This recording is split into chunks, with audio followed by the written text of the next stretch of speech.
Welcome to the Fowler show on New Year's Eve. What a year it has been here on this channel. We had a great 12 months. We've had some brilliant guests, some high-profile guests, people you thought would never come on this show or I would never even reach out to. But you know what? As I always say, my motto is never say never. You never can expect the unexpected, and because of the people I've been able to bring on this show, you know, I call it the best kept secret because you don't know who is going to come on the show next. It could be a random small person, some timer, to a big audience with a big following. So, you know, we have some great guests, and, you know, we cover all things from sports and the entertainment world because it's a sports and entertainment show. We bring the best of both worlds together, and I truly mean that. And if you don't believe it, you can see my content from my celebrity interviews playlist and my best interview playlist as well. And you can see the difference of who has been on the show from both worlds. And, you know, as we end out 2023, I'm hoping, this is pre-taped, I pre-taped this message, I'm hoping I've been able to achieve what I want to achieve this year. Hopefully, we'll find out, won't we? I might have to cut this bit out otherwise. And I'm hoping in 2024 we have some great content, some new interviews, and maybe even some new content for you guys, something a bit out of the ordinary. I would love to do some things, bit of vlogging maybe, if that's the right word to use, or something like that, out and about in the great outdoors, perhaps, as well. Is that a teaser for something to come, I wonder? Yeah, but wait and see. But let's check out now my favourite highlights of this year, starting with this from January. I'm going to tell you what really threw me off when I saw, we went to have breakfast and people were eating beans with their eggs and bacon. Yeah, that's never seen that. You never seen that, no? Never seen that. No, not for breakfast. Right. And what type of beans are those? What do you call them? Baked beans. Okay, yeah, baked beans. Yeah, that was different. so I just said no beans for me. Well, it's quite tasty though if you ever try it. Oh, I'm sure I eat baked beans. I love baked beans. It's just I've never had it with my bacon and eggs. I love them all though. Like that's what's frustrating being American is like to me I don't have an accent, right? And there's really not accents in America. You've got like a Boston accent, which is just like a bit of an inflection. You've got Boston, yeah, it's going to the harbor. Like it's, you know, it's like it's maybe an accent. You've got like the Southern, the Texas drawl, but we don't have just drastic differences in the dialects like the UK does, which I'm always perpetually jealous of. Well, how do you relax? Like when you're coming off a tour, or when you're getting ready to go on, you know, doing TV work or getting ready for your next tour, how do you kind of wind down or get into that mode before you go out on the road? You know, I often say I work like a dog and then I rest like a dog, which means I like to spend a lot of time on my couch doing nothing. I'm gonna throw you some age at you now because according to my research, again, this might be fake news. So it says that you got your big start in 1999. That's when most people got to hear from you for the first time on a national stage. Now I, depending on the month, I was either not alive or I was just alive. So that's just showing my age and maybe a bit of your age as well. Right, okay. But listen, man, I'm 18 till I die.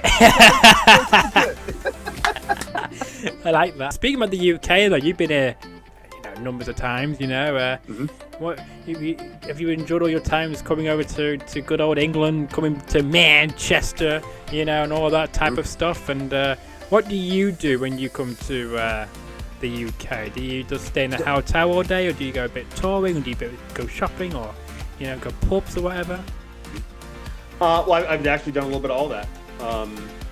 First of all, I love the UK.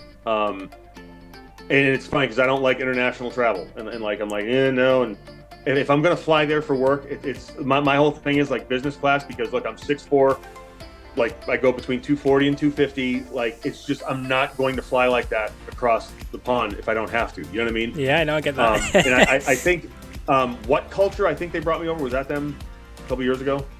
It was right when I left WWE. And they did it. They did the business class thing and set the tour up and everything. And I absolutely, I just loved it because like with WWE,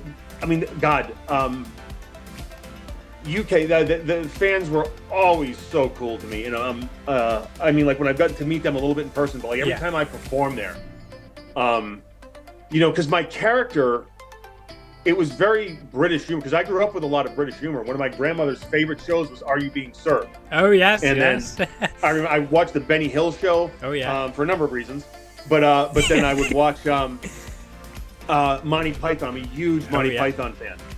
And like, so the English sense of humor, I naturally kind of have. Yeah. And they went well. At least a little bit. So like, they got Sandow right away. Yes. They got Mizdow. They knew exactly what Mizdow was. Yes, and I love that. And you know, it wasn't me mimicking the Miz. Like there was a far more tongue-in-cheek layer to that character, which is why it lasted so long. It was great. It was a lot of fun. Yes, watching. Like you're not going to use me? Well, watch this. I will make a mockery of your television show because of how ridiculous it is. Yeah. And so yeah, that was that. It was just like I said. Again, I love it. And then when I got to go over there for What Culture, actually meet the fans and talk to them and interact with them a little more. Like I was just touched at how they viewed me, and that did wonders for me. Dream match then. Oh, a dream match? Yeah, not of you wrestling, but something you would love to be in the ring with. So I'm reffing, and I have two of what my favorite wrestlers of all time, or something I'd like to see happen, or something that could possibly happen, which you would call it as like a dream opportunity for yourself. Like something you... Oh, it would have to be like something with a bigger company, like a big, like a WWE like live event. A premium live event, yeah. Yeah, like just getting to do something like that, just getting to work one match there, like, 'cause that's how they would do it.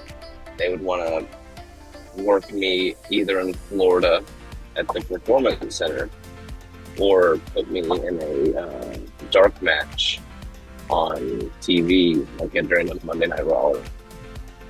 SmackDown would be a dark match. And then I remember waking up one, I think it was a December morning, to a message from Michael Cole saying, "Call me."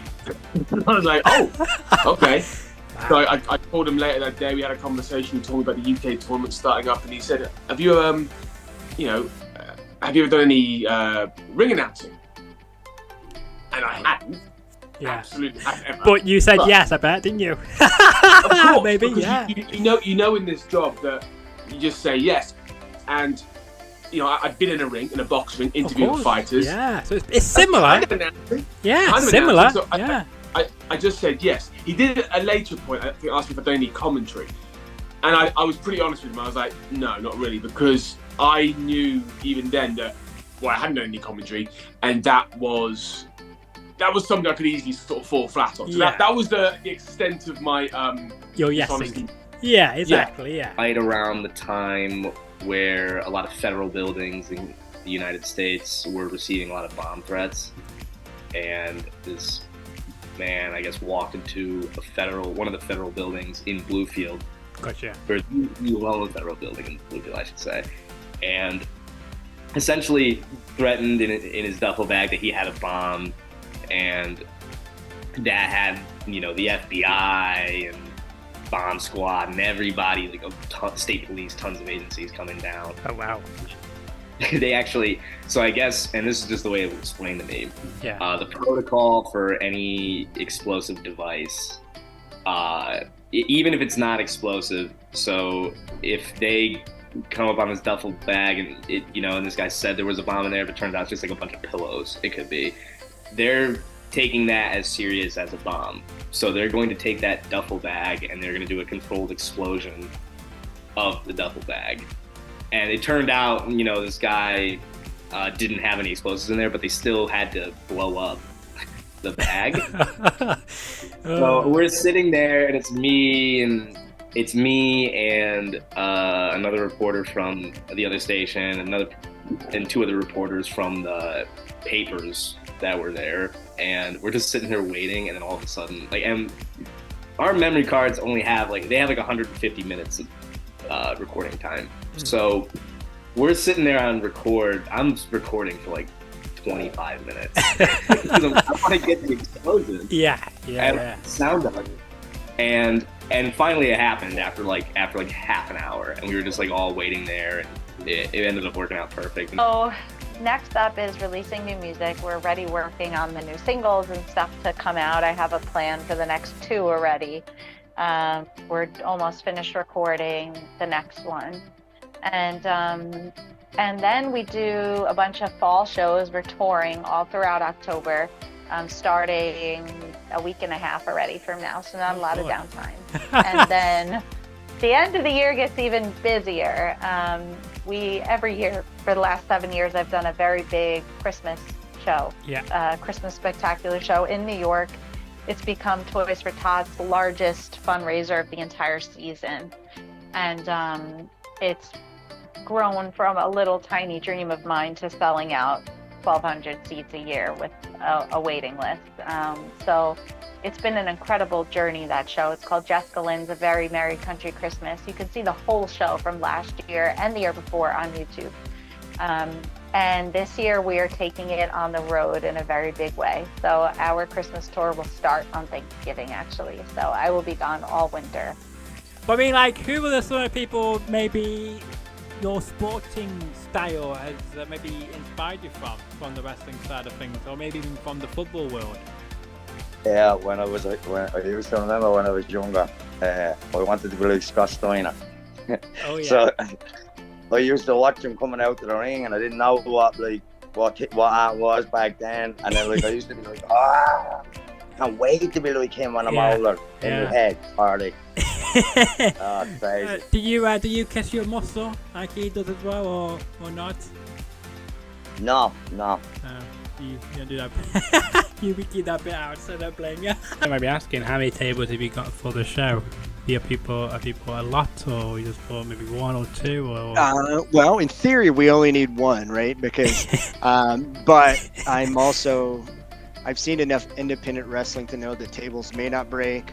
And they are tables, so there's been questions. So independent wrestling, you see a lot of time they've gone to doors.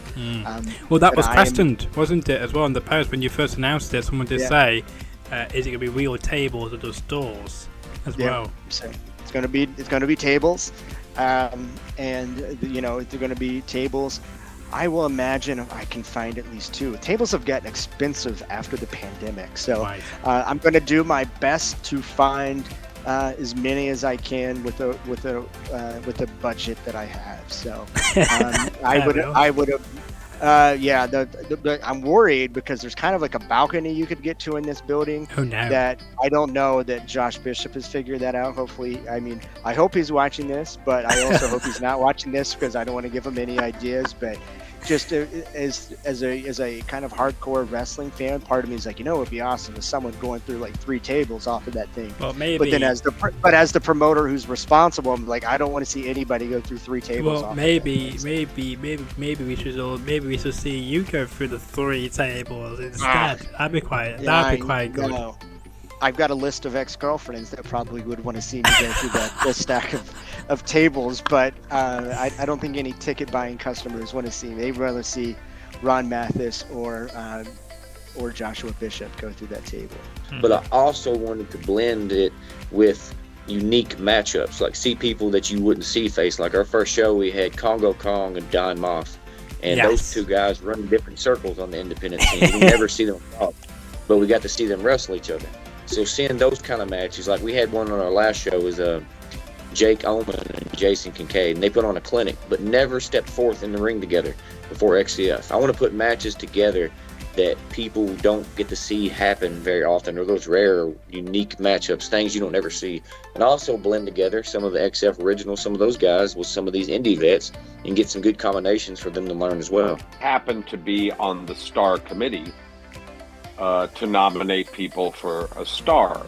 So they're doing it was their 50th anniversary of the Walk of Fame, and they had all these people slated that they were going to give stars to or offer stars to, and their big celebrity was going to be Jimmy Kimmel from the Jimmy Kimmel Show. I don't know if, you know, I'm sure he's as popular over there as he is here, and I happen to have gone to high school with him. Oh, wow. Wow. Because I have seen photos with you with Jimmy Kimmel, and that's a small world. That's a small world, that.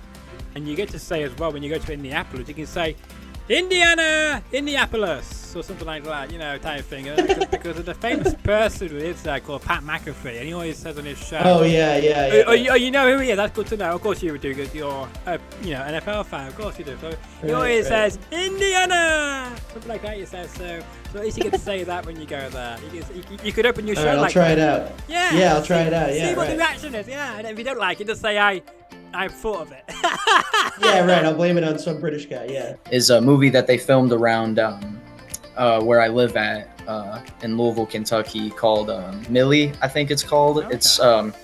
It's a wrestling related movie about women's wrestling, and like the start of it and like the pinnacle, and like how it kind of helped evolve how it is today. You know what I mean?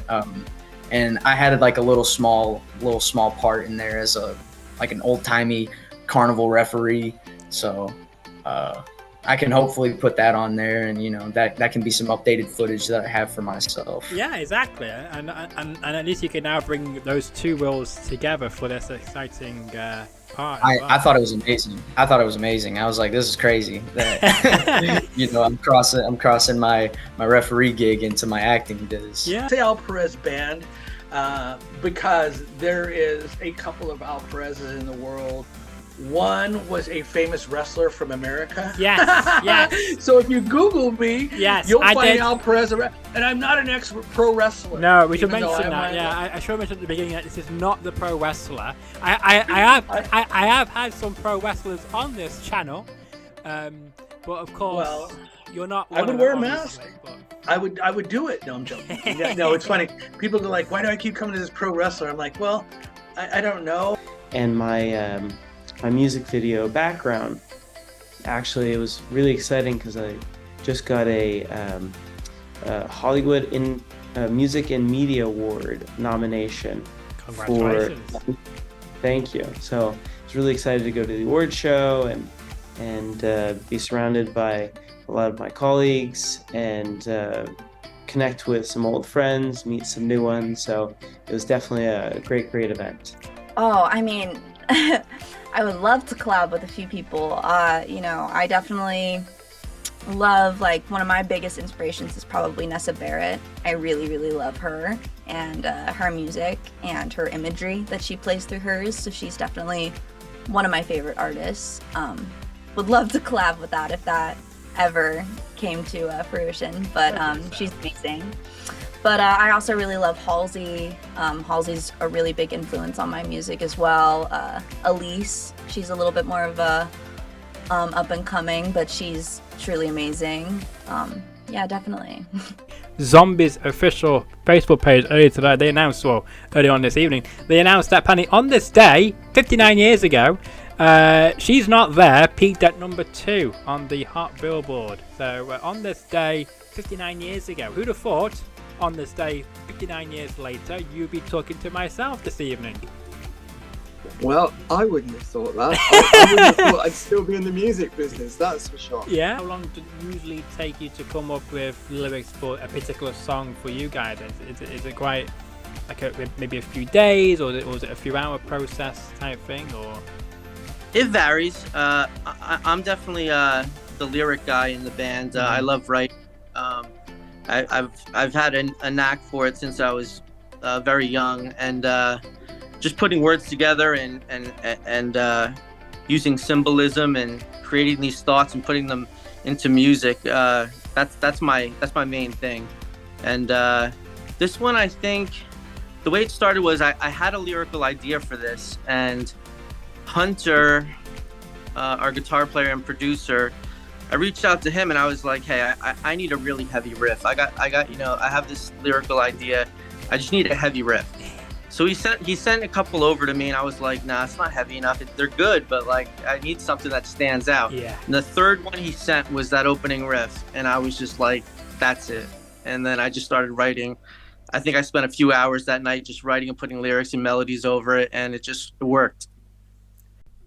Well, that brings to the end of our 2023 highlights. I hope you all enjoyed the episode and the highlights. And if you are a guest on the show this year, I hope you enjoyed the clip I used for this. And if you weren't a guest on this show, then, well, and you want to be a guest, and all you have to do is reach out to me. My social medias are right there, and you can find my email address through those websites as well, and that will get forwarded to me for me to decide to reach out or not. So if you want to be on the show, let me know. Send me your work, send me what you're hyping up, show me what you're going to be doing in 2024, and I'd be all ears to hear more.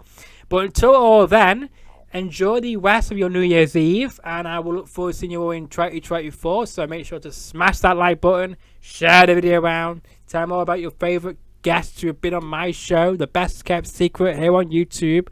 Leave a comment as well of any guest suggestions you want to see on my show in 2024. I'm all ears. As always, I love suggestions. I love to know what you guys want to see from the different variety of guests I bring on the show.